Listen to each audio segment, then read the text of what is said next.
Sweet delay.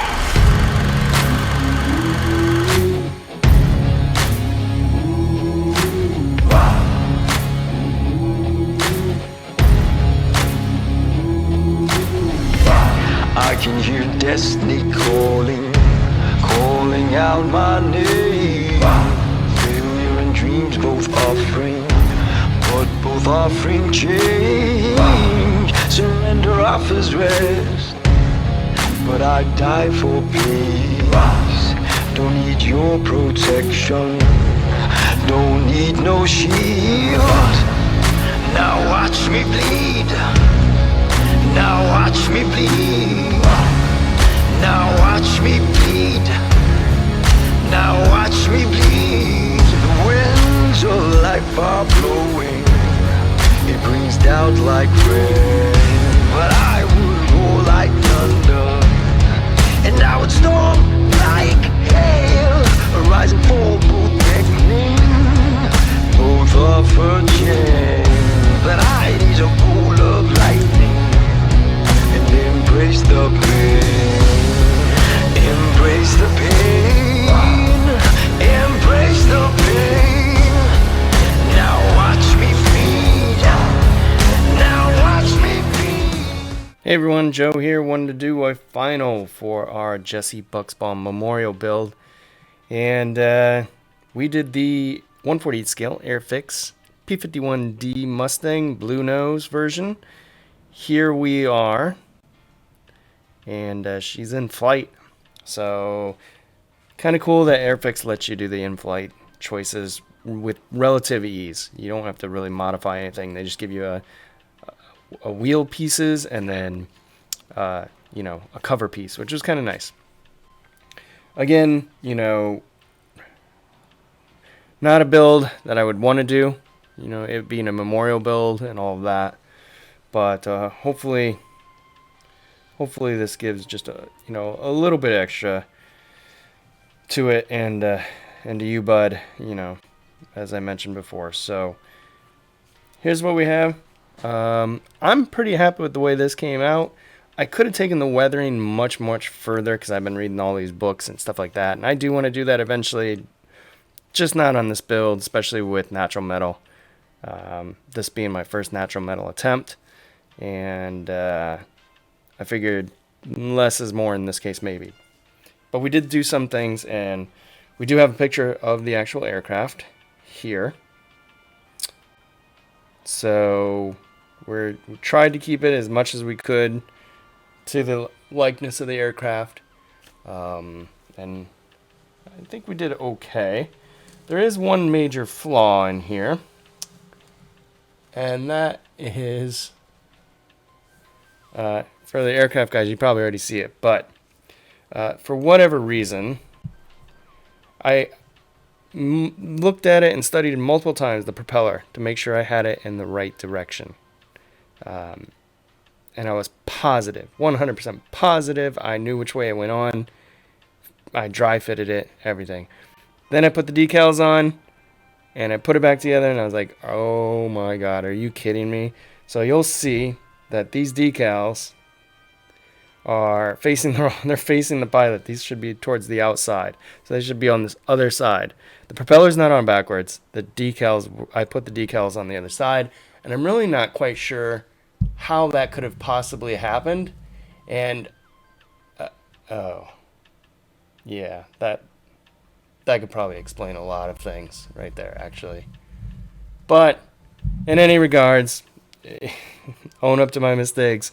It's on there. I wasn't going to cut the blades off and reposition them. No. This is what happens. So it's modeling, and but other than that, I think she turned out pretty good.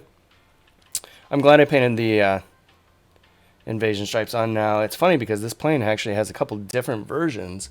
They have the full stripes, top of the wings, bottom of the wings, full on over top the fuselage as well, but the picture I showed you and the one I referenced off of just had the half stripes, so we kept it at that. And we did use I did different panels in different colors.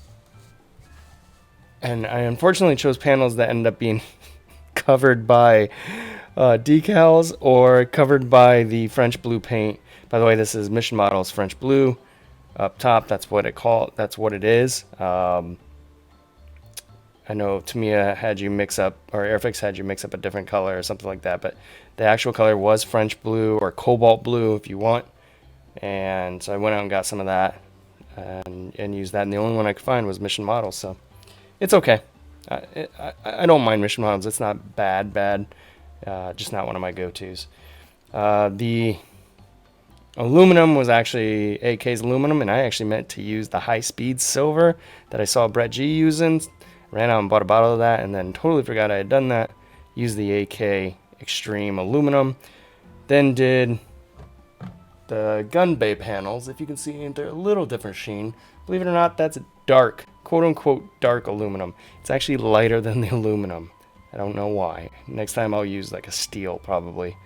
And then, like I said, we did a couple panels up here that ended up getting painted over, and a panel over here that ended up getting the decal over, so oh well. The bottom, a little bit of dust and grime on the landing gear doors, as it would have been coming out of the, you know, grass fields and dirt fields. So again, we didn't go crazy with the weathering. Did give it enough though to make it look good, I think. We got leaks on our fuel tanks. We got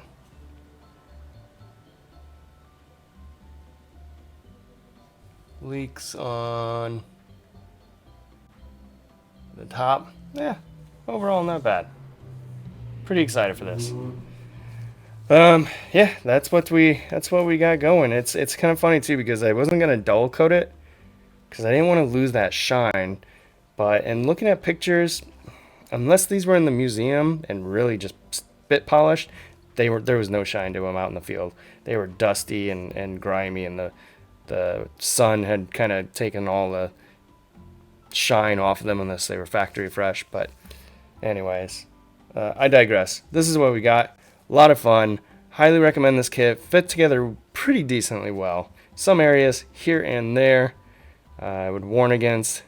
Landing bay cover was one, and just a few others areas. But overall, for $26 US, it's worth it. Go out, grab it. You'll have a nice P51 build up. I would still say go get the Tamiya one for $25. The old Tamiya one, I built that as a practice mule. It's still over here, and it was super nice. So that's what we got. We've got other projects coming down the line. Super excited about those. And until next time, everyone, I hope you're doing well. I hope you're staying safe, taking care of yourself both mentally and physically. Until next time, take care.